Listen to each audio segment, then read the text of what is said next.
안녕하세요 여러분, 반갑습니다. 브라더 조입니다. 제가 모처럼 여러분에게 다시 또 인사를 드립니다. 오늘 이제 인사를 드리면서 또 제가 지금까지 나누었던 교회를 묻다가 하나님을 만나다 이 책을 마무리하려고 하는데요. 여러분들 그동안 이 책을 통해서 많은 도움을 받으셨는지 궁금하네요. 이 책은 교회를 알기 위한 저의 여정에서부터 시작되어졌습니다. 제가 처음에도 말씀을 드렸듯이 저는 사역자로서 또 교회를 사랑하고 섬기다가 교회에 대한 회의와 갈등, 고민이 많이 생겼습니다. 과연 교회가 무엇이지? 라는 많은 생각들을 하게 되었죠. 그러다 저는 이제 가정교회를 하게 되었고, 또 가정교회를 하면서 교회에 대한 궁금함이 더 생겼습니다. 그러면서 교회를 탐구하다 보니 제가 발견하게 된 것은 교회는 교회가 아니라 바로 하나님이다. 교회를 아는 것은 바로 하나님을 아는 것이라는 그런 사실들을 알게 되었습니다. 그래서 책 제목처럼 처음에는 교회를 시작하지만은 이 책은 사실은 교회에 대한 책이라기보다는 하나님에 대한 책입니다.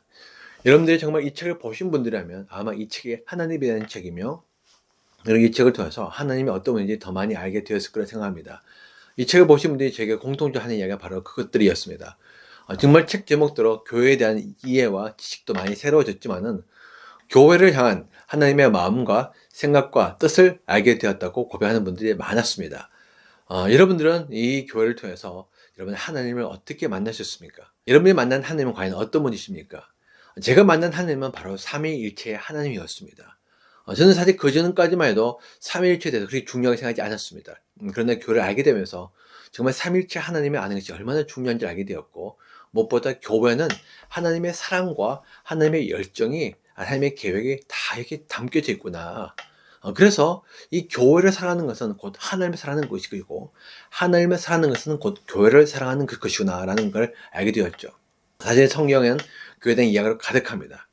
창세기 1장부터 시작해서 마지막 요한계시록 22장까지 사실 모든 이야기는요, 하나님의 이야기이기도 하지만 교회를 향한 하나님의 이야기입니다. 다시 말하면 이 교회가 성경 전체의 큰 물줄기로 핵심 주제로 흘러가고 있다는 것이죠. 그래서 여러분들이 이 교회를 안다는 것은 단순히 교회를 아는 것이 아니라 교회를 창조하신 하나님을 아는 것이며, 또 하나님을 안다는 것은 바로 하나님께서 창조하신 교회를 아는 것을 의미합니다. 교회 안에는 참으로 하나님의 놀라운 비밀들이 담겨있는데 왜 그런가? 바로 이 교회는 바로 하나님의 형상대로 창조되어졌고 하나님의 창조의 목적이기 때문이죠. 하나님께서 교회를 창조할 때 그냥 창조하지 않으셨습니다. 하나님은 분명한 목적을 가지고 분명한 의도를 가지고 하나님의 뜻을 이루어서 교회를 창조하셨는데, 그냥 창조하신 것이 아니라 하나님의 형상과 모양대로 창조하셨기 때문에 교회 안에는 하나님의 여러 가지 속성으로, 하나님의 여러 가지 하나님의 본성으로 가득합니다. 그래서 여러분들이 이 교회를 깊이 연구하게 되면 참으로 하나님이 어떤 분인지 알게 되는 그 지식으로 연결되게 되는 것이죠. 이게 다시 말하면 우리가 교회를 사랑한다는 것은 단지 교회가 아닙니다. 교회는 하나님의 형상으로 창조되어 있는 하나님의 피조물일 뿐 아니라 하나님의 자녀들이 모여있는 하나님의 가족 공동체이기 때문에 교회를 사랑하고 교회를 섬기는 것은 곧 하나님을 사랑하고 하나님을 섬기는 것이 됩니다. 반대로 여러분들이 진짜 하나님을 사랑하고 싶다면, 하나님을 섬기고 싶다면 바로 교회를 사랑하고 교회를 섬기면 됩니다. 그것이 바로 하나님을 사랑하고 하나님을 섬기는 것이 되는 것이죠. 여러분 사실 저도 자녀들이 있지만은 어느 누구가 우리 자녀들에게 잘해주면은 부모들은 괜히 기분이 좋습니다. 왜냐하면 그 자녀들에게 잘해준 것은 자녀와 물론 나는 분리되는 다른 인격체이지만은 그럼에도 불구하고 자녀는 나의 분신이기 때문에 그 자녀를 사랑하고 섬기는 것은 곧 나를 사랑하고 섬기는 것처럼 내가 기쁨을 느끼게 되는 것이거든요. 그것처럼 하나님께서는 우리가 교회를 그렇게 대할 때 하나님은 마치 자신을 사랑하고 섬기는 것처럼 받아주십니다. 왜냐하면 교회는 하나님의 자녀들이 모이는 공동체이기 때문입니다. 그래서 우리는 그 교회를 잘 살피게 되면 교회 안에 담겨있는 하나님의 놀라운 많은 것들을 알게 되는 것이죠. 사실 이것이 성경 전체에 가득합니다. 하나님은 처음에 창조하실 때부터 교회를 창조하셨습니다. 하나님은 에덴에서 아담과 하와를 창조하셨고, 아담과 하와는 두 사람을 이끄는 작은 공동체입니다. 공동체의 시작인 거죠. 정말 작은 공동체. 근데 그 공동체가 이제 나중에 노아의 공동체, 아브라함의 공동체, 그리고 이삭과 야곱의 가족 공동체로 흘러가면서 점점 그 공동체가 커지게 됩니다. 그리고 이스라엘의 민족 공동체를 사랑하시고 하나님께서 부르셔서 하나님을 섬기는 자들을 하나님께서 인도하시죠. 그리고 난 다음에 예수님은 제자 공동체를 세우고 제자 교회를 세우십니다. 더 나아가서 성령님은 그 가담의 가족 공동체를 온 열방과 민족과 나라 가운데 확산시키시죠. 나중에는 모든 성도가 한 교회로서 예수님을 같이 만나게 됩니다. 이것이 바로 성경 이야기고, 다시 말하면 성경은 처음부터 끝까지 이 교회 이야기로 가득하다는 것이죠. 그래서 여러분들이 정말 성경을 안다는 것은 교회를 아는 것이며, 여러분 정말 교회를 안다는 것은 성경을 안다는 것을 의미합니다. 근데 문제는 뭐냐? 그 성경에 말하는 교회는 과연 어떤 교회인가? 하나님께서 창조하신 교회는 과연 어떤 교회인가? 이것이 사실 문제죠. 왜냐하면 우리가 지금 생각하고 있는, 우리에게 익숙한, 또 우리가 편하게 다니고 있는, 또 오래 신경 쓰였던 그 교회가, 물론 교회가 아니라고는 저 말씀드리지 않습니다. 교회이긴 하지만은 그것이 정말 성경에 말하는 교회인가는 우리가 깊이 생각해 볼 문제라는 것이죠. 우리에게 익숙하다해서, 우리에게 편하다해서, 우리에게 당연하다해서 그것이 정말 하나님께도 당연한 것인가? 우리가 맞다고 해서 과연 하나님도 그걸 맞다고 하는가? 그것은 결국 전혀 다른 별개의 문제라는 것입니다. 그래서 우리는 정말 하나님께서 원하시는 교회가 무엇인지, 하나님의 의도하신 교회가 무엇인지 그걸 알 필요가 있다는 것이죠. 그것을 저는 이 책을 통해서 쭉 밝혀놨습니다. 사실 저도 처음에 이 교회를 탐구하기 전까지는 교회에 대해서 별로 관심이 없었습니다. 잘 몰랐습니다. 그냥 고민만 많이 하고 갈등만 있었죠. 그런데 이 교회를 탐구하고 교회를 쭉 연구하면서 성경에 말하고 있는 교회, 하나님의 진저를 의미한 그 교회는 내가 생각하고 있는 나에게 편리한, 또 나에게 익숙한 그 교회와는 많이 다르다는 사실을 알게 되고 충격을 받았습니다. 그러면서 제가 또 새로운 여정을 떠나게 되어졌죠. 새로운 여정을 떠나면서 그런 여정을 통해서 또 하나님을 더 깊이 만나게 되어졌습니다. 그래서 저는 여러분들에게도 정말 여러분들이 교회를 사랑한다면, 정말 하나님을 사랑한다면, 그리고 정말 하나님을 섬기고 싶다면 여러분들이 성경을 통해서 어떤 교회, 그러니까 하나님께서 말씀하신 그 교회, 예수님이 의도하신 교회, 성령이 기뻐하시는 그 교회, 그 교회가 무엇인지 이 성경을 통해서 또 역사를 통해서 여러분들이 깊이 생각해 보기를 바랍니다. 그것이 여러분들에게 굉장히 중요합니다. 왜냐하면 이 교회야말로 우리 신앙의 어머니와 같거든요. 여러분, 우리 모든 사람들은 그냥 자란 사람은 아무도 없습니다. 저를 양육해주고 키워준 분들이 계시죠. 물론 어머니가 제일 중요하고 그 밖에도 많은 분들이 계십니다. 저는 그분들의 도움을 받아서 저는 자라났고 성장했습니다. 이 책을 쓰는 것도 마찬가지죠. 저는 이 책을 쓰기 위해서 정말 많은 책들을 읽고 연구했는데, 그분들의 책에 연구가 없었다면 저는 이 책을 쓸 수가 없었습니다. 그분들의 연구와 그분들의 많은 고민과 여러분들의 탐구한 것들을 기초로 해서 제가 이 책을 썼다는 것이죠. 그것처럼 우리 신앙생활도 마찬가지입니다. 우리 신앙생활도 결코 홀로 자라고 홀로 성장하는 사람 아무도 없습니다. 우리는 반드시 누군가의 도움을 받게 됩니다. 물론 하나님께서 우리에게 은혜 베푸시죠. 성령을 통해서 인도하십니다. 그러나 하나님의 인도하심과 하나님의 능력은, 하나님의 사랑과 축복은요, 다 관계를 통해서, 공동체를 통해서, 누군가를 통해서 우리에게 주어지게 되어 있습니다. 그래서 우리는 이 공동체를 떠날 수가 없는 거예요. 우리 많은 사람들이 요즘은 우리가 개인주의가 너무 팽배해졌기 때문에 모든 생각을, 모든 신앙생활을 나 중심적으로 생각합니다. 그래서 내가 원하는 교회, 내가 뜻하는 교회, 아니면 나를 충족시킬 교회를 찾죠. 또 구원도 마찬가지입니다. 내가 구원받고 내가 하늘나라 오라간다. 모든 구원이 개인 중심적이지만 조금 전에 말씀드렸듯이 하나님의 계획은요, 개인 중심적이 아닙니다. 성경은 철저히 공동체 중심적입니다. 하나님은 공동체를 위해서 개인을 부르십니다. 하나님의 꿈은 거대한 공동체인데 이 공동체는 혼자서는 되지 않잖아요. 그렇죠? 많은 사람들이 모이는 겁니다. 그래서 하나님은 거대한 공동체를 꿈꾸시고 이 공동체에 참여할 사람들을 부르셔서 우리를 그리 인도하시는 것이죠. 네, 그것이 마태복음 22장에 나있는 왕과 아들의 결혼식 비유입니다. 왕은 아들을 위해서 거대한 결혼식 잔치를 준비하고 사람들을 부르는 것이죠. 거기에 우리가 부르심을 받고 참여하는 것입니다. 그렇기 때문에 우리의 구원은 단순히 내가 혼자 구원받고 천국 가는 것이 아니라 하나님의 가족 공동체에 참여해서 하나님께 영광을 돌리는 그 부르심으로 우리가 부름을 받았다는 것입니다. 이걸 우리가 이해한다면 우리 교회에 대한 인식이 많이 달라지게 될 것입니다. 더불어서 우리 신앙생활도 마찬가지죠. 우리 신앙생활은 철저히 공동체 중심적으로 일어나게 됩니다. 우리는 공동체 안에서 서로 다른 삶을 통해서 우리는 영적으로 은혜 받고 도전받고, 성숙도 마찬가지죠. 결코 개인적으로는 성숙할 수가 없습니다. 아무리 책을 많이 읽어도요, 사람은요, 관계적인 존재입니다.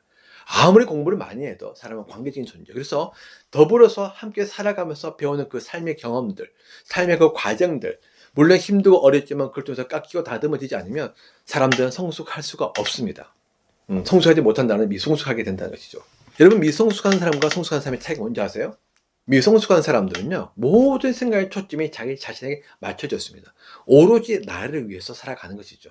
세상의 중심은 바로 나 자신입니다. 그래서 모든 것들을 나 중심적으로 생각하고 내가 원하는 대로, 내가 뜻한 대로 나의 필요를 위해서 살아가는 자들이 미성숙한 자들입니다.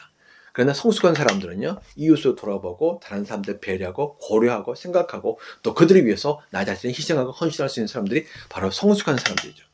부모와 자녀과의 차이도 마찬가지입니다. 어린아이들은요, 바로 미성숙하기 때문에 모든 관심이 자기 자신에게 맞춰져 있습니다. 그래서 오로지 나를 위해서 부모가 존재하고 부모는 내가 원하는 것을 다 들어줘야 됩니다.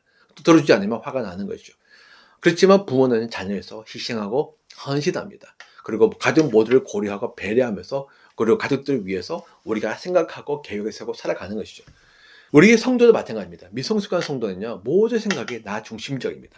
오로지 나의 구원, 나의 필요, 나의 은혜, 나의 축복, 그건 나를 위해서 공동체가 존재한다고 생각하죠. 그래서 어떻게 하면 공동체를 통해서 내 필요를 채울 것인가, 어떻게 하면 공동체를 통해서 나의 유익을 얻을 것인가, 그런 데 초점이 맞춰져 있지만, 정말 성숙한 성도는요, 이 공동체 생각합니다. 나를 생각하는 것이 아니라 어떻게 하면 공동체에 유익이 될까?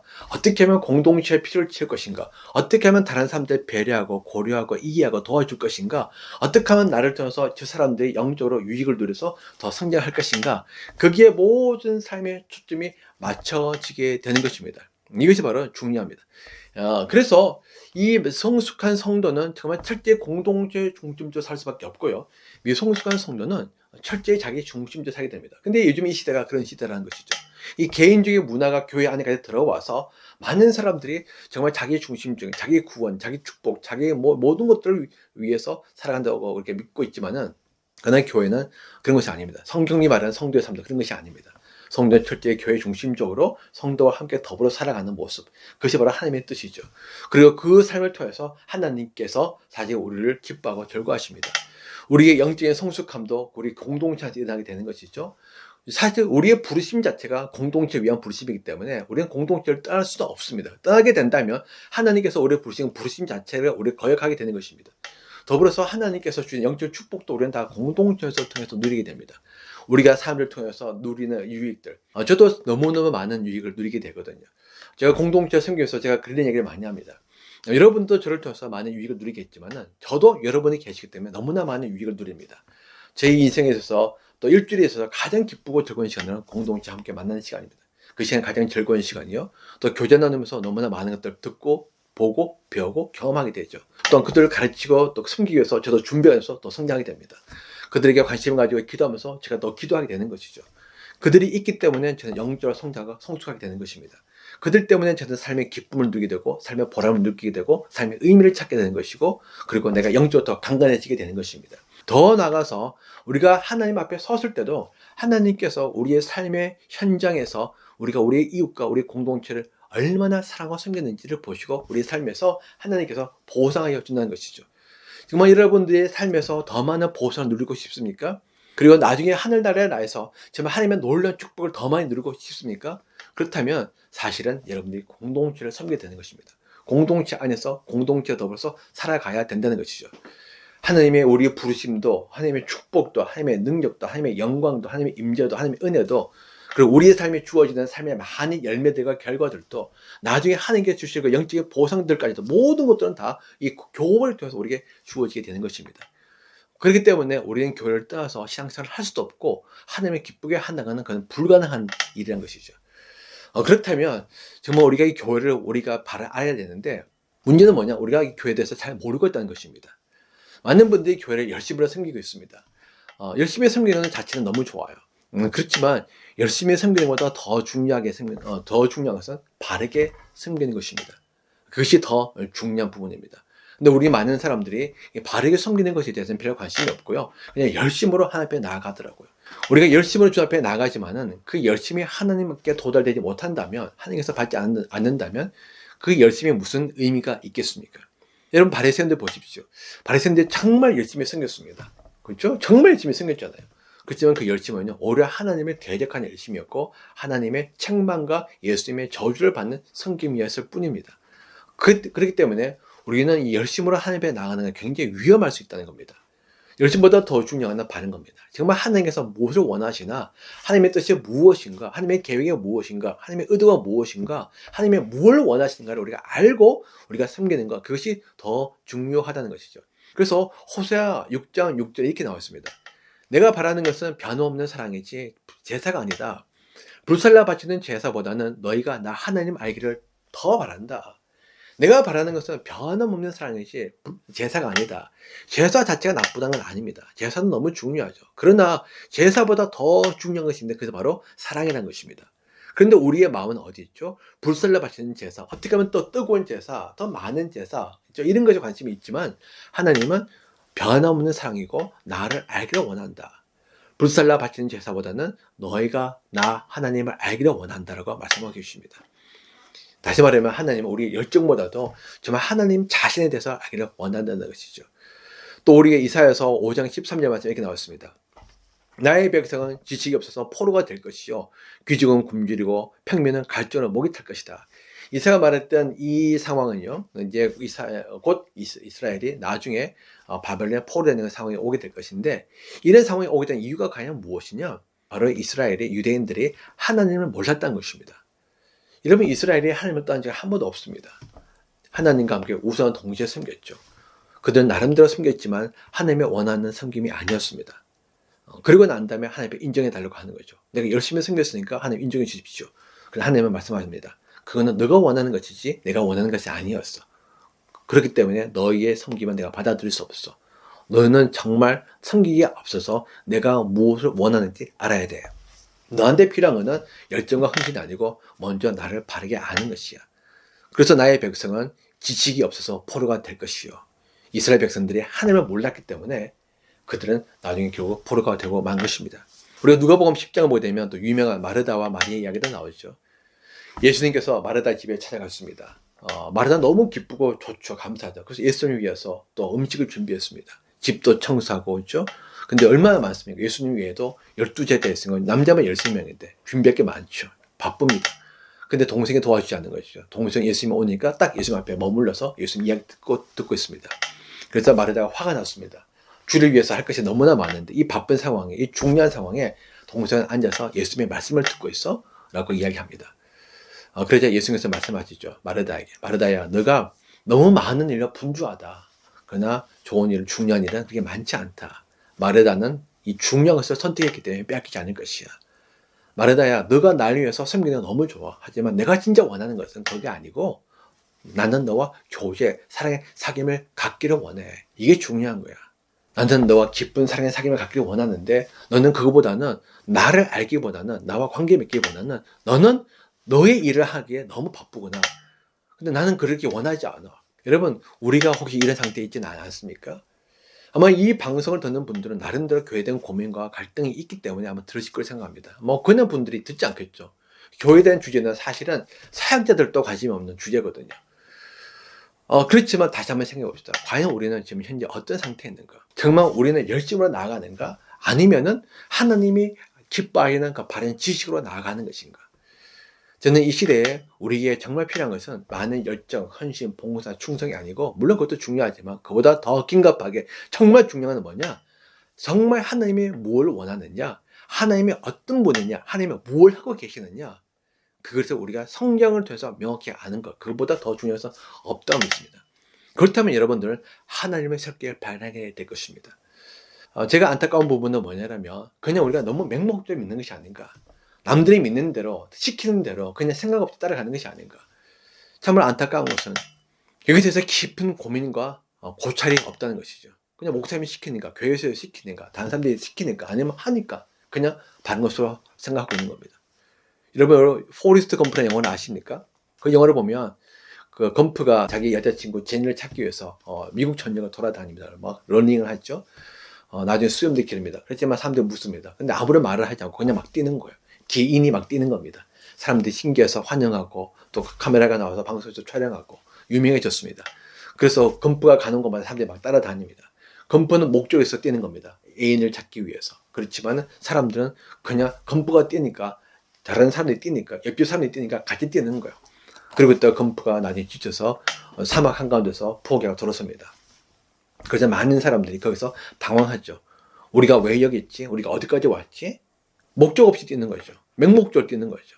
그냥 아무 생각 없이 남들 뛰니까 뛰는 겁니다. 혹시 여러분 우리가 그렇게 신앙생활 하고 있지는 않습니까?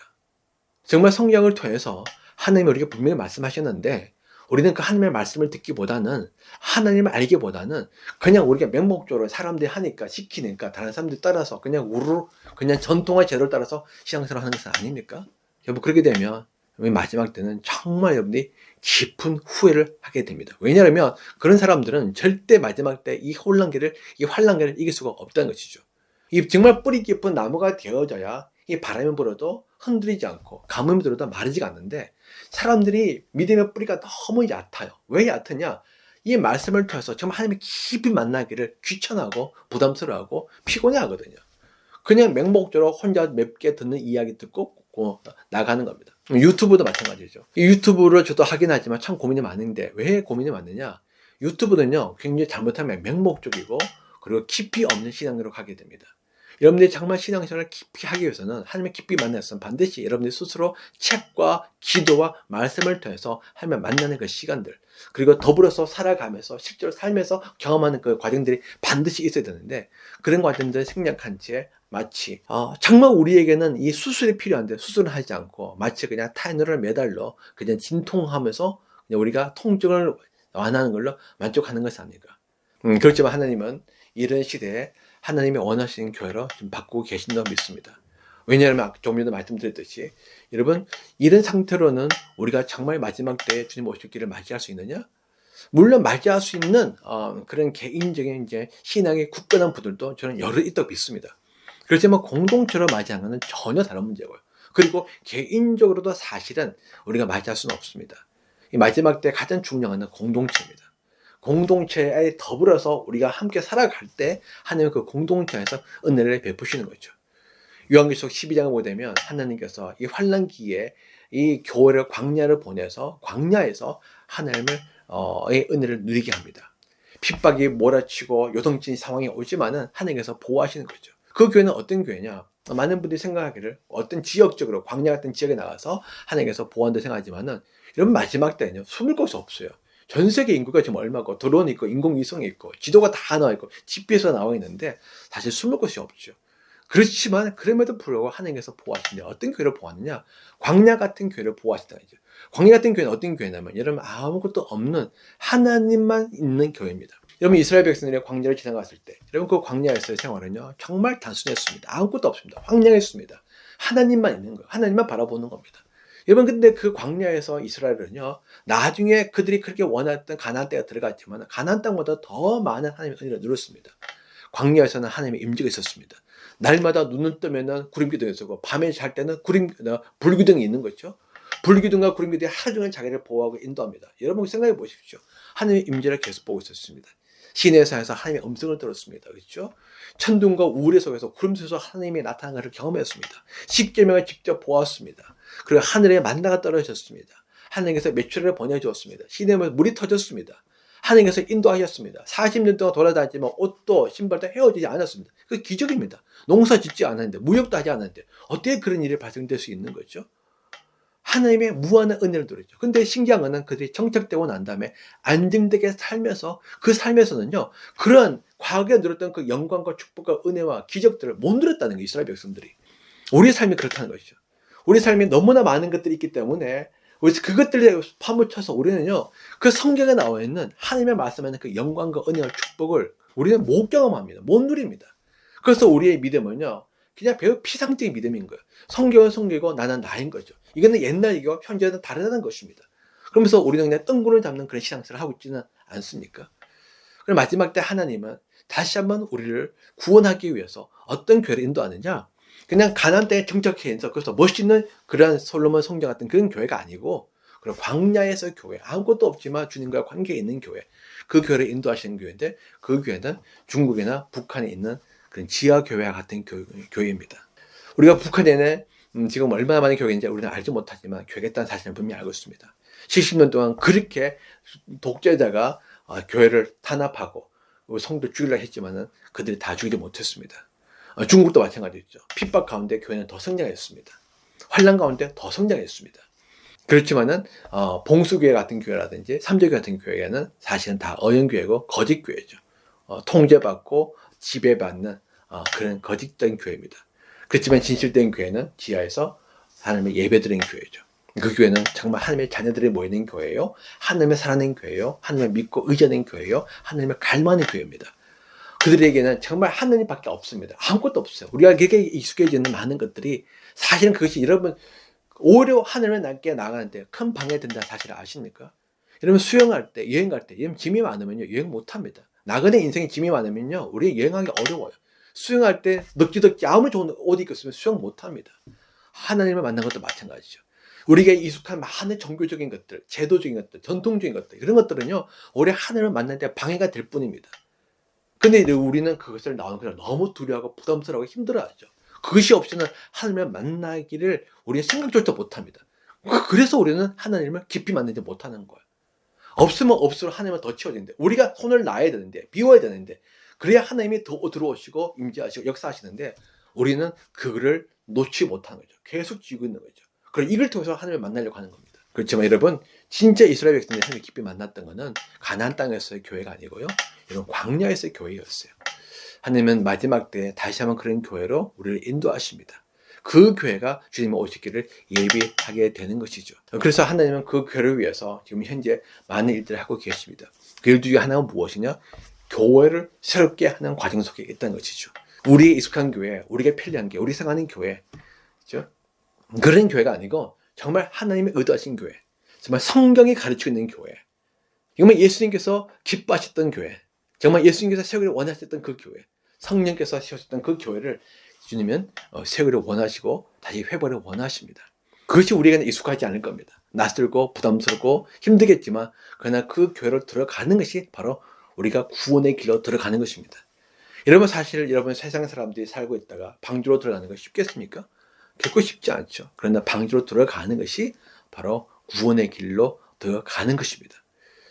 그래서 이런 분들에게 계속해서 저는 이제 교회를 말씀드리는 것이죠. 마지막 때 구원은요, 개인적인 구원이 아니라 교회의 공동체적인 구원으로 하나님께서 인도하십니다. 그리고 그 공동체를 통해서 하나님은 우리에게 영적인 축복과 유익을 누리게 하시는 거죠. 특별히 하나님의 꿈은 무엇이냐? 개인의 거룩함을 넘어선 공동체적인 거룩함입니다. 그것이 바로 하나님의 꿈입니다. 에베소서 5장 26절, 27절 말씀에 그리스도께서 그렇게 하신 것은 교회를 물로 씻고 말씀으로 깨끗하게 하여서 거룩하게 하시려는 것이며 티나 주름이나 또 그와 같은 것들이 없이 아름다운 모습으로 교회를 자기 앞에 내세우려는 것이며 교회를 거룩하고 흠이 없게 하시려는 것입니다. 데살로니가 전서 3장 13절 말씀도 주님께서 여러분의 마음을 굳세게 하셔서 우리 주 예수께서 자기의 모든 성도들과 함께 오실 때에 하나님 우리 아버지 앞에 거룩함에 흠잡힐 때가 해 주시기를 빕니다. 또 데살로니가 전서 5장 23절에 평화의 하나님께서 친히 여러분을 완전히 거룩하게 해주시고 우리 주 예수 그리스도께서 오실 때에 여러분의 영과 혼과 몸을 흠이 없이 완전하게 지켜주시기를 빕니다. 우리 주 예수께서 자기의 모든 성도들과 함께 오실 때에 하나님께서 우리 아버지 앞에서 거룩함에 흠잡힐 데가 없도록 예수께서 오실 때에 여러분의 영과 혼과 몸을 흠잡힐 데 없이 완전히 지켜주기를. 우리가 많은 사람들이 이 구절을 읽을 때 개인적인 성화로 우리 생각합니다. 예수님 만날 때 우리가 모든 성도들이 정말 거룩함에 부족함이 없는 자가 될 것이다. 물론 맞습니다. 하나님은 우리를 성화의 과정을 인도하시고 영화롭게 하실 것입니다. 그래서 하나님의 궁극적인 꿈과 계획은요, 개인의 성화와 영화가 아닙니다. 하나님의 궁극적인 꿈과 계획은요, 바로 공동체의 성화와 공동체의 영화입니다. 우리가 이 땅에 살아가는 가장 중요한 목적 중 하나가 우리가 개인적으로 거룩함을 이루어가는 그런 거룩함의 삶이죠. 우리 개인의 성화라고 하지만은 그러나 더 중요한 것은 우리 공동체 전체가 거룩함을 이루어가는 과정 속에 있고 그걸 이루어가서 공동체적으로 거룩함으로 주님을 만나는 것입니다. 그것이 바로 주님의 계획입니다. 여기서 바울은 분명히 에베소 교회와 데살로니가 교회에게 이야기하고 있습니다.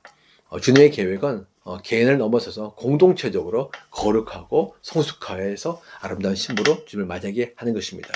그런데 데살로니가전서 5장 24절 읽으면 여러분을 부르시는 분은 신실하시니 이 일을 또한 이루실 것입니다. 하나님께서 여러분을 불렀기 때문에 그 일을 이루신다는 것이죠. 우리 각 개인도 하나님께서 거룩하고 완전히 하시겠지만 이 공동체도 거룩하고 완전히 하는 겁니다. 어떤 분들은 이 말씀을 듣고 또 여러분의 앞에 강의 쭉 들으면서 제가 섬기는 이 공동체가 마치 완전한 공동체로 생각하고 있는 것처럼 생각하실 수도 있다는 생각이 듭니다. 그런데 저희 공동체는 절대 완전하지 않습니다. 제가 다른 뭐 유튜브 영상에도 올려드렸듯이 저희 공동체도 부족함이 많고 흠이 많은 공동체입니다. 단지 하나님을 사랑하고 신뢰하고 그리고 공동체의 거룩함을 일어나기 위해서 모든 성들이 마음을 모으고 힘을 모으고 함께 기도하며 나갈 뿐이지 우리는 다 여전히 부족하고 흠이 많은 공동체죠. 그런데 중요한 것은 이 목적을 갖고 있느냐 갖지 않느냐는 완전히 다른 문제라는 것입니다. 어떤 분들은 또 이런 얘기 하십니다. 왜 자꾸 가정교회 이야기 하십니까? 저는 가정교회 이야기하는 것이 아니라 물론 가정교회 사역자이긴 하지만 사실 저는 교회를 이야기하고 있습니다. 제가 진짜 말씀드리고 싶은 가정교회가 아니고요. 교회입니다. 근데 그 교회는 바로 성경에 기록되는 교회는 예수님이 세웠던 교회는 하나님이 의도하셨던 교회는 성령에서 확장하신 그 교회는 다 가정교회이기 때문에 가정교회를 제가 설명하는 것이죠. 그러면 꼭 가정집에서 모여야 되느냐? 그것도 아닙니다. 제가 거듭 말씀드리지만 이건 하나의 형태일 뿐이고요. 장소는 여러 곳에서 모일 수 있습니다. 뭐 집에서도 모일 수 있고 아니면은 여러분들이 사무실도 빌릴 수 있고 카페도 가능합니다. 핵심은 뭐냐면 하나님의 가족으로서 모이느냐 그것이 관건이라는 거죠. 정말 하나님은 우리 아버지를 모시고 우리가 하나님의 자녀된 자들로서 한 형제 자매로서 하나님 중심적으로 우리 아버지 중심적으로 모이는 그 가족 공동체 정말 입술이 가족이 아니고 정말 그 가족된 어떤 관계를 형성하고 있고 가족으로서 살아가는 삶을 살고 있는 그 공동체 그것이 이루어지느냐 이루어지지 않느냐 그것이 관건이라는 것이죠. 그래서 사실 뭐 꼭 여러분들이 이 강의를 들었다 해서 가정에서 모일 필요는 없습니다. 여러 다른 장소에서 모일 수 있지만 핵심은 우리가 정말 하나님의 가족 공동체에서 모이는 것. 근데 그 가족 공동체는 정말 많은 의미가 있거든요. 아까도 말씀드렸듯이 이 교회는 정말 많은 의미와 많은 목적, 하나님의 특성, 하나님의 속성들, 하나님의 계획들, 하나님의 뜻들이 담겨져 있습니다. 물론 하나님의 축복과 하나님의 능력과 하나님의 모든 많은 하나님의 그 역사들도 다 얘기 안에 담겨져 있죠. 그래서 교회를 안다는 것은 그렇게 간단한 문제가 아니에요. 교회를 아는 것은 정말 많은 연구와 탐구가 필요합니다. 참, 또 제가 개인적으로 한 가지 또 안타깝게 생각하는 건 뭐냐면, 우리 성도분들과 우리 사역자들이 하나님을 아는 것, 저도 별로 사실 관심이 없는 것 같고요. 더불어서, 이 교회를 아는 것에 대해서 정말, 관심이 없다는 생각을 제가 할 때가 너무나 사실은 많이 있습니다. 그렇지만 제가 다시 말씀드리지만, 우리가 정말 하나님을 모르고서 어떻게 하나님과 관계를 맺을 수 있겠습니까? 하나님을 모르고서 어떻게 하나님을 섬길 수 있겠습니까? 우리가 하나님을 모르고서 어떻게 하나님의 자녀가 말을 할 수가 있겠습니까? 하나님을 모르고서 하나님이 베푸신 구원이 무엇인지 우리가 어떻게 이야기를 할 수 있겠습니까? 근데 하나님을 안다는 것은 다시 하나님을 아는 것이 아니라 하나님을 안다는 것은 교회를 아는 것을 의미합니다. 왜? 하나님의 형상과 모양대로 교회를 창조하셨고 그리고 교회 안에는 하나님의 임재와 하나님의 속성이 가득하기 때문에 그래서 우리는 하나님을 알므로 교회를 하게 되고 하나님을 섬김으로 교회를 섬기게 되고 또 하나님의 사랑함으로 교회를 사랑하게 되고 반대로 교회를 알므로 하나님을 알게 되고 교회를 사랑함으로 하나님을 사랑하게 되고 교회를 섬김으로 하나님을 섬기게 되는 것입니다. 근데 우리는 이 교회에 대해서 그렇게 많은 관심을 두지 않습니다. 그냥 개인적으로 조금 삶에 어떤 필요한 부분들을 채우고 우리는 그걸로 충족시키는데 만족하고 있는 거죠. 어떤 유명한 또 우리 신학자 한 분이 그렇게 말씀하셨습니다. 한국교회는 지금 말기암 상태에 있는 것 같다. 근데 문제는 뭐죠? 본인이 말기암인데도 불구하고 말기암인지도 모르고 그냥 지내고 있다는 것이죠. 몸이 약간 이상하니까 찌부당하니까 마치 진통제 매달, 타이레놀 매달을 먹으면서 그냥 지내고 있다는 겁니다. 근데 우리의 진짜 상태는 말기암 4기인데 그래서 아마 우리 많은 분들이 그렇게 생각하고 있는 것 같습니다. 우리는 정말 사역과 하나님을 섬기는 것에 열심히 했지만 정작 우리 사역의 주체가 되시는 근원이 되시는 섬김에 우리가 근원이 되시는 하나님에 대해서 또 교회에 대해서 우리는 많은 관심을 두지 않습니다. 그렇지만 사실 이것보다 저는 더 긴급하고 중요한 것이 없다고 믿습니다. 왜? 주님 오실 날이 가까이 왔고 주님께서 지금 만물을 새롭게 할 뿐 아니라 교회도 새롭게 하기 때문에 그래서 하나님께서 우리를 새로운 여정으로 인도하시는 것이죠. 그 여정은 이전과 다른 여정입니다. 그 여정은 정말 주님을 알아가는 여정이요. 주님을 더 가까이 사랑하는 여정이요. 주님을 닮아가는 여정이요. 주님을 섬기는 여정이 될 것입니다. 이전보다 주님을 더 많이 깊이 놀랍게 경험하는 그런 여정이 될 것입니다. 근데 그 여정을 그걸 가려면 있는 곳에서 벗어나야 되는 것이죠. 이집트에서 벗어나야 우리가 가나안 땅을 갈 수 있는 겁니다. 이집트에 계속 머물고 있으나 가나안 땅을 갈 수 없는 것이죠. 그래서 하나님은 현재 우리 많은 지체들로 하여금 현재 살고 있는 또 섬기고 있는 그곳에서 떠나서 새로운 곳으로 가게 하는 거죠.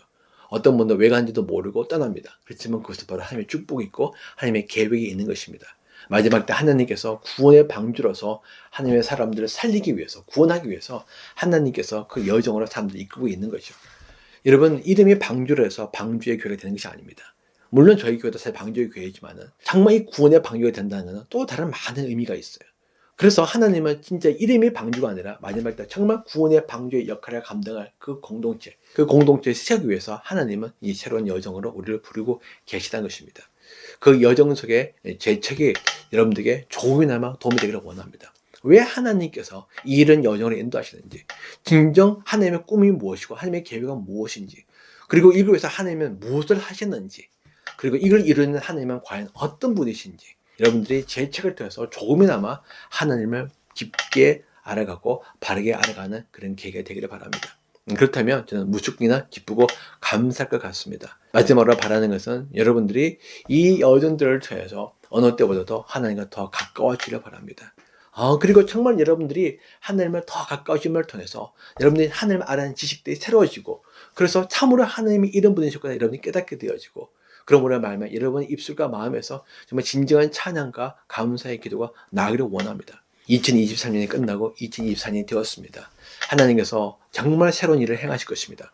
물론 올 한 해 여러 가지 우리의 주어져 있는 경제적, 정치적, 환경적, 사회적 상황은, 영적 상황은 더 어려워질 것입니다.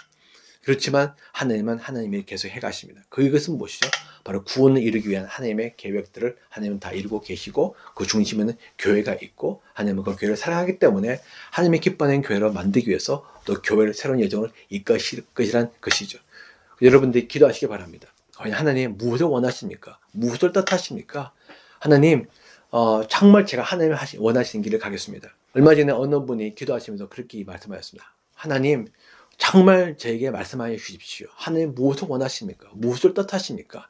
하나님의 말씀하시면 제가 가겠습니다. 하나님의 뜻하시면 제가 그에 순종하겠습니다. 하나님의 뜻을 이루십시오. 그를 위해서 제게 말씀해 주시면 제가 따르겠습니다. 여러분도 이런 기도가 여러분 입술 통해서 나오기를 원합니다. 정말 하나님의 뜻이 이루어지기를 원합니다. 하나님의 계획이 이루어지기를 원합니다. 하나님 그를 위해서 주님 말씀하시면 우리가 기꺼이 주님을 위해서 우리 자신을 내어드리고 그리고 그 길을 가겠습니다. 그럴 때 여러분들은 정말 성령을 인도하시는 새로운 여정을 가게 될 것이고, 그 여정은 정말 하나님을 깊이 경험하는 여정이요, 새로운 공동체 안에서 하나님의 가족으로서 새로운 삶을 살게 되는 여정이 될 것입니다. 그리고 그 여정을 통해서 이제 누리지 못했던 많은 놀라운 영적인 축복과 은혜를 여러분들이 경험하게 될 것입니다. 그리고 또 여러분들이 믿음이 자라나고 굳건해져서 나중에 지금 우리가 이미 들어가고 있지만은 그 극심한 환난기와 핍박기를 능히 이기는 자로서 여러분들이 서게 될 것을 믿습니다. 이것을 여러분들 계속 기도해 주시고, 제가 사실 또 여러 가지 이야기를 나누었지만은 사실 제 책에는 더 많은 이야기들이 담겨져 있습니다. 그래서 더 많은 이야기를 여러분들이 다 하나하나 살펴보시고 또 깊이 묵상하고 또 고민해 보시고 성경과 또 책도 여러분들이 연구해 보시기 바랍니다.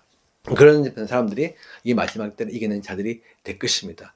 그래서 정말 이 시간을 통해서 여러분들이 뿌리 깊은 나무로서 여러분이 성장하기를 원합니다. 뿌리가 깊어야 우리는 흔들리지 않고, 바람부터 흔들리지 않고, 뿌리가 깊어야 가뭄이 들어도 마르지 않습니다. 이 시대는 정말 뿌리 깊은 나무로 우리가 자라나야 될 때 마지막 시대를 살고 있습니다. 그 시간이 저는 얼마 남지 않았다고 믿습니다. 여러분들 이런 기회에 주어졌을 때 여러분들이 정말 하나님 앞에 깊이 머물면서 여러분의 믿음의 뿌리를 말씀과 성령 안에서 깊이 내리시고 정말 주님이 주시는 영적인 생수를 먹어가면서 여러분이 이 마지막 때를 능히 이 어두운 상황 속에도 예수의 빛을 비추며 흔들린 상황 속에서 흔들리지 않고 요동치는 상황에서 여러분 끈이 서 있고, 그리고 이 메마른 상황에서도 아름다운 열매를 많이 맺는 축복된 삶을 사시길 바랍니다. 잠시 기도하겠습니다. 하나님 감사합니다. 지난 시간 동안 은혜 베푸셔서 하나님 또 우리가 이 교회를 통해서 하나님을 알게 하시며 감사합니다. 하나님 우리가 정말 교회를 알기를 원하고 하나님을 알기를 원합니다. 그동안 우리에게 익숙했던 그 길을 떠나서 정말 새로운 길을 가기를 원합니다. 우리에게 편한 길이 아니라 주님의 말씀하는 그 길을 가기를 원합니다. 주님이 기뻐하시는 길을 가기를 원합니다. 이 마지막 때 다시 오실 주의 길을 예비하기를 원합니다. 새로운 믿음의 도전을 하며 믿음의 여정을 가겠습니다. 성령님 우리에게 은혜를 베풀어 주시고 우리의 용기와 믿음을 다하여 주십시오. 우리가 가야 될 길을 알려주십시오. 이 방송되는 모든 지체들에게 주님의 마음을 알려주시고 주의 뜻을 알려주십시오.